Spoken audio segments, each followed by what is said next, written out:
What if I told you some of the most bizarre, shocking, and downright unbelievable foods ever served on American dinner tables didn't come from mystery chefs or underground trends? They came straight out of trusted cookbooks in the 1950s, 60s, and 70s. Dishes so strange, they'd make you question history itself. We're talking about tuna mousse shaped like royalty, frosted meatloaf that looks like dessert, and deviled eggs stuffed with sardines. And that's just the beginning. These recipes weren't made as jokes. They were real, served at dinner parties, celebrated in housewife magazines, shared proudly between neighbors like secrets from a culinary twilight zone. Why did America eat like this? How did these delicacies become the centerpieces of polite society and then vanish without a trace? Today, we're cracking open the most unforgettable forgotten dishes from vintage America, one by one. Some will shock you, some will confuse you, and a few you just might want to try. So buckle up, because once you step into this retro recipe rabbit hole, there's no going back. Don't forget to like, comment with your favorite bizarre dish, share this video with a friend who loves food history, and hit subscribe, because what you're about to see is going to blow your taste buds and your mind. It was the 1950s, a time when backyard barbecues were the new American pastime, and anything skewered instantly felt exotic. But nothing captured mid-century culinary curiosity quite like Spam and pineapple kebabs. Yes, you heard that right. Canned meat and tropical fruit, grilled together on a stick, proudly served to guests as if they were dining at a tiki paradise. But this wasn't just random pairing. Post-World War II America had fallen in love with all things Polynesian. Restaurants like Trader Vic's had exploded in popularity, selling the illusion of island life to a suburban audience. And what better way to bring that fantasy home than with a skewer of something both affordable and exotic? Spam, the wartime staple that refused to leave American cupboards, was cubed, basted in sugary glaze, and alternated with golden rings of canned pineapple. The result? A smoky, sweet, juicy, salty bite that confused the palate but fascinated the crowd. Mothers clipped the recipe from Good Housekeeping. Fathers fired up the charcoal grill. And suddenly, Spam and pineapple kebabs became a symbol of post-war innovation, or perhaps desperation in disguise. And let's not forget, this dish was about presentation. Arranged like edible ornaments, these kebabs looked festive, foreign, and fun. Perfect for cocktail parties or 4th of July cookouts, where image sometimes mattered more than flavor. Today, we look back with a mixture of awe and disbelief. Could Spam ever really be party food? Could pineapple ever forgive us? But here's the thing. For a generation trying to bridge rationing memories with modern flair, these kebabs were more than meat on a stick. They were hope, hospitality, and a taste of imagined paradise. Because in vintage America, even a can of Spam could feel like a passport. It sounds like a joke, doesn't it? A bologna flour. But in the post-war kitchens of 1960s America, it was no laughing matter. Stuffed bologna flours were a culinary centerpiece, one that proudly stood at the center of buffet tables, potlucks, and PDA luncheons. Picture this: thin slices of bologna, carefully folded into delicate flower petals, arranged in a perfect ring. In the center, a generous dollop of cream cheese mixed with sweet pickle relish or crushed pineapple, sometimes both. Toothpicks held everything together, turning processed lunch meat into something that looked strangely elegant. But behind this peculiar invention was a deeper story. Bologna was cheap, versatile, and always available. Cream cheese was a luxury made accessible by mass production. Together, they became a symbol of ingenuity during a time when housewives were expected to host with flair, even if the grocery budget said otherwise. These flowers weren't just about flavor. They were edible decorations, part of a growing trend where food needed to look beautiful, not just taste good. The 1950s and 60s were the golden age of food styling, and nothing said hostess with a mostess like meat shaped into flora. And believe it or not, kids love them. They were soft, creamy, and salty sweet. Adults admired the creativity. And somewhere in between, a generation fell in love with the strange charm of sculpted cold cuts. Today, we might chuckle at the idea, or recoil just a little, but back then, stuffed bologna flowers represented pride. They were proof that anyone could create something beautiful, even from the humblest ingredients.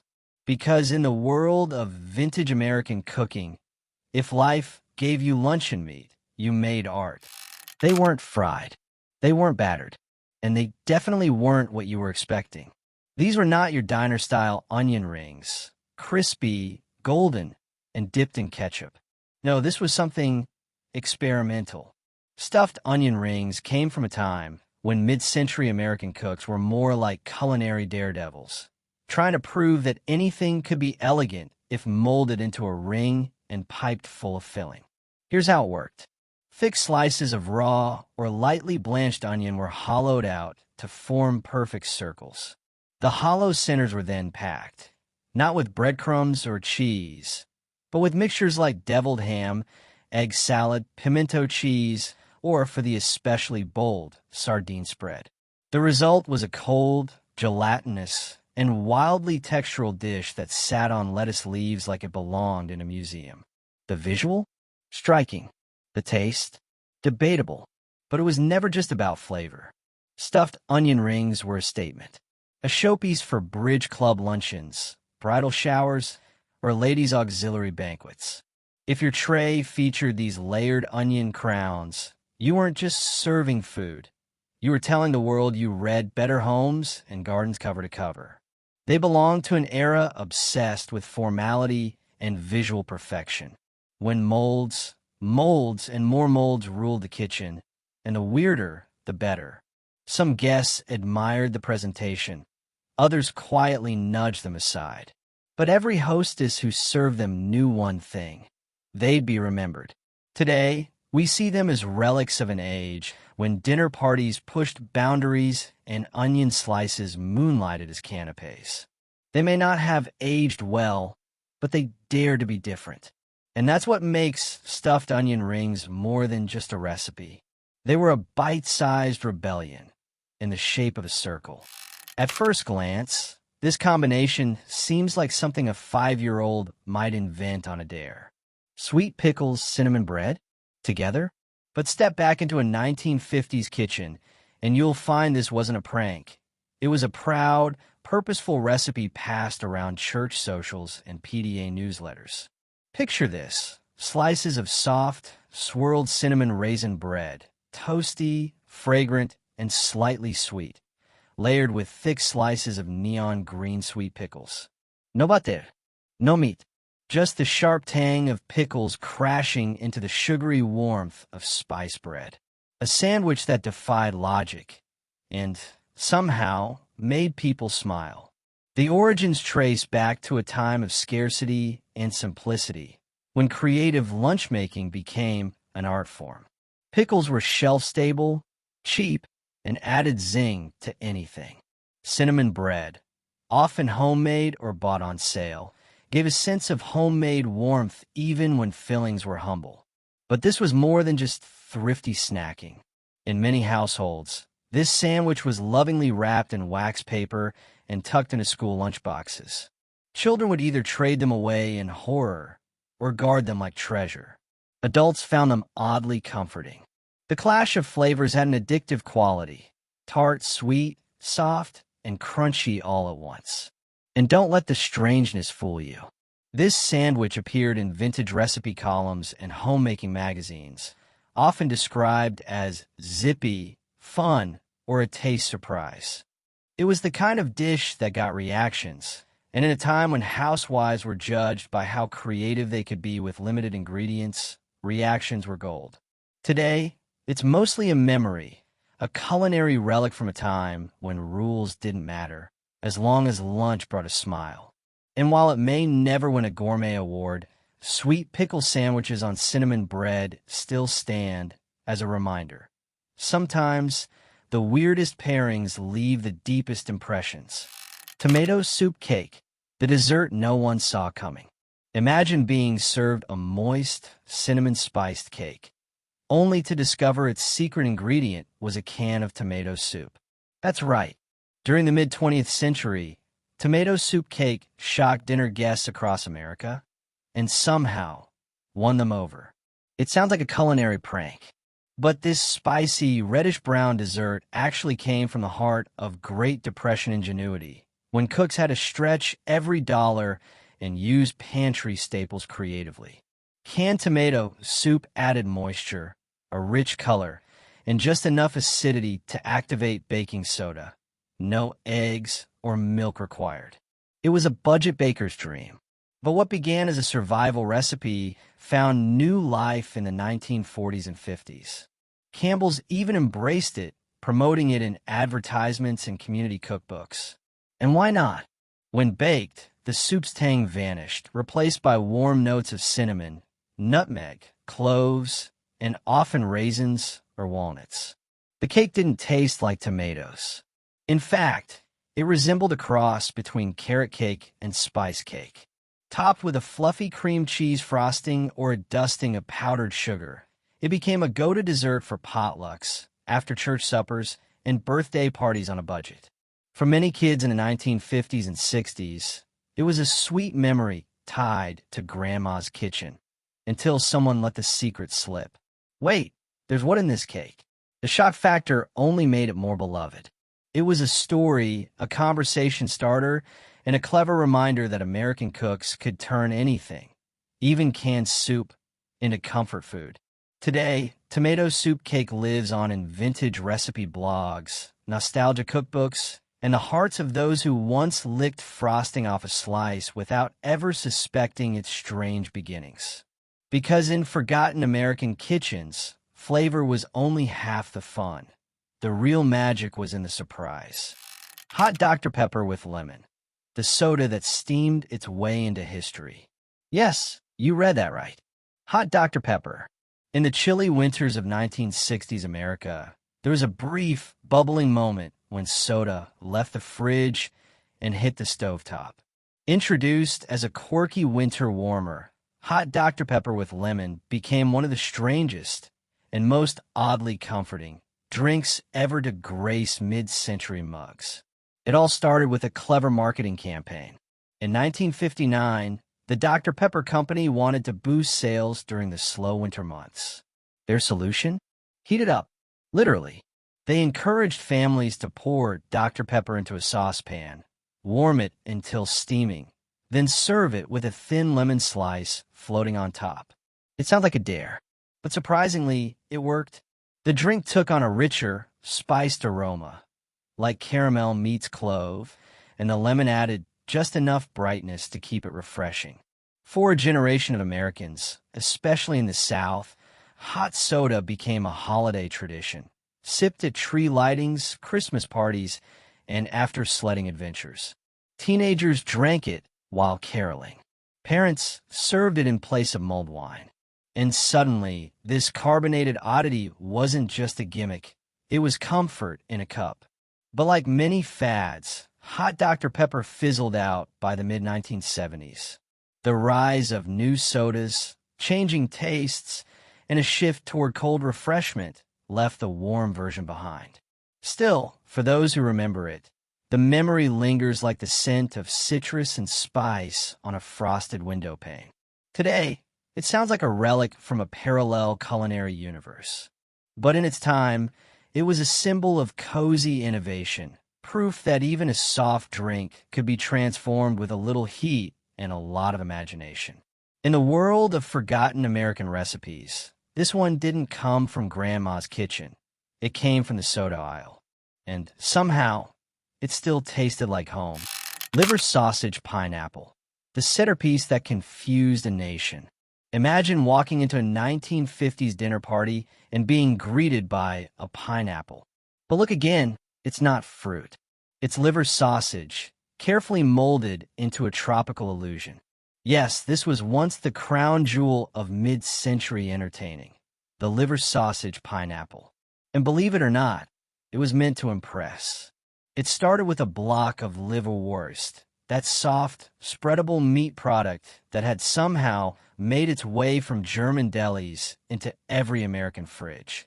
Home cooks would mix it with cream cheese, Worcestershire sauce, and onion powder, then carefully shape the mixture into an oval resembling a pineapple. The real artistry came next. Whole cloves were pressed into the surface in a grid pattern, mimicking the pineapple's prickly skin. A crown of leafy greens, often borrowed from an actual pineapple, was stuck on top. Voila, a meat-based tropical fantasy. Why go through all that trouble? Because in the 1950s and 60s, presentation was everything. If you could take something as humble and controversial as liver sausage and make it look exotic, you were a domestic genius. Guests didn't just eat, they admired. They marveled. They whispered, "Is that a pineapple?" "No, it's meat." And for those brave enough to try it, the taste was surprisingly creamy, tangy, and savory, perfect with crackers or Melba toast. The richness of the liver was softened by the cheese, while the spices gave it just enough kick to feel festive. But despite its dramatic flair, the liver sausage pineapple was always a conversation starter more than a crowd pleaser. As palates shifted and party trends evolved, it quietly disappeared from tables, surviving only in faded cookbooks and a few family photo albums. Today, it seems absurd, maybe even grotesque. But once it symbolized everything bold and ambitious about American home cooking, where the line between food and sculpture was deliciously blurred. In a world of four, salmon-filled tomato cups, Cold War chic on a plate. Picture it, a chilled platter glistening under fluorescent kitchen lights. Bright red tomatoes hollowed into perfect cups, each brimming with a creamy pink mound of salmon salad. Welcome to the curious world of salmon-filled tomato cups, a dish that once screamed sophistication in a very 1950s way. This wasn't just about lunch. It was presentation, prestige, a little showpiece you could serve cold on a hot summer day. Housewives loved it, not only because it looked elegant, but because it was surprisingly easy. All you needed was canned salmon, a bit of mayo, maybe some diced celery or green pepper for crunch, and of course the star, vine-ripened tomatoes, carefully scooped into edible bowls. The final touch? A delicate sprig of parsley or an olive slice placed proudly on top. It wasn't just food. It was Cold War couture, modest ingredients dressed up like royalty. But behind this chilled delicacy was a deeper cultural shift. America, post-World War II, was obsessed with cold food. Refrigerators had become standard appliances, and housewives were expected to master the art of the make-ahead meal. Cold meant convenience, and nothing said, "I planned ahead," like a tray of salmon-packed tomatoes, perfectly chilled and waiting. It also spoke to the growing love affair with canned goods. Salmon was affordable, protein-rich, and readily available. Combined with the fresh snap of tomato, it offered a curious contrast, creamy and acidic, soft and firm, all in one bite. For many, this was the future of modern eating. No stoves, no frying pans, just a fridge, a can opener, and a little bit of flair. Of course, today it might seem a bit odd, maybe even unappetizing. But to a generation that dreamed in chrome and pastel, salmon-filled tomato cups were a symbol of elegance, efficiency, and post-war pride. And just like that, we've peeled back the layers of another forgotten era, where jelly molds reigned supreme, luncheon meat became art, and cold salads told stories of pride, survival, and style. These weren't just recipes. They were reflections of their time, hopeful, strange, and full of flavor. But guess what? We've barely scratched the surface. Dozens more curious creations are still hiding in old cookbooks, waiting to shock inspire, and maybe even tempt your taste buds. So if these strange bites from the past fascinated you, there's only one thing to do. Hit that like button. Share this with someone who remembers. Drop a comment telling us which dish surprised you most. And most importantly, subscribe because the next forgotten recipe might just leave you speechless. Until then, keep your fridge cold, your curiosity hot, and never underestimate the power of a can, a mold, and a little American imagination.